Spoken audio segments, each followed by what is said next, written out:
capacity. But never at any point did anyone from the soccer groups or the baseball groups say, but let's wipe out that passive recreation area. There's a respect for the fact that that's there on behalf of the sports groups. And I mean, we don't want to get rid of that.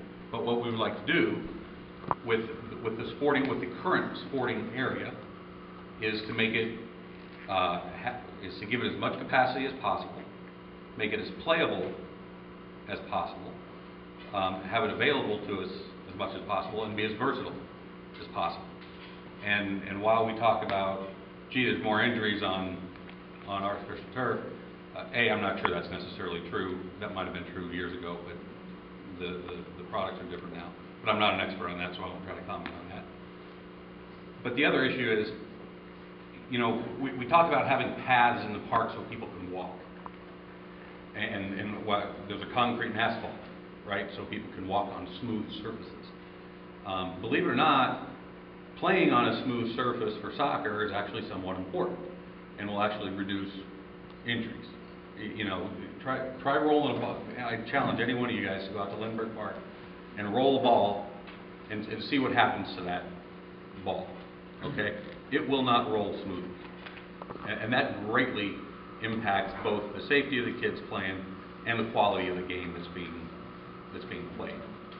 And so I guess one of the points I would like to make to everyone is this in general, and that is the sports people really don't want to infringe upon the great passive area that is there, but we really like to do the very best we can with the active area. And I appreciate that everyone has their own set of interests and all that, but hopefully as a community we can kind of see our way clear to saying, great, there's this part of the park and then there's this part of the park, and how can we make each part of the park the best possible? And I see someone shaking their head. I'm sorry you feel that way, but I would think that we would want to do the best we can with what is already designated as the active. What do you call it? The active recreation. Yeah, the active recreation. Well, we're concerned. The neighbors put up with the active part of the park, and we don't mind. We feel that that's what that's for. But to expand that time by putting in lights and AstroTurf, I think just upsets the balance. I mean, the neighbors already put up with not having a place to park on down Forest. I see neighbors jockeying around with their cars and complaining about the parking.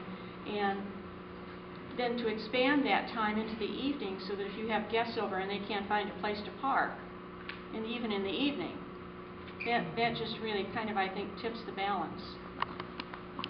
Yeah, you've been waiting.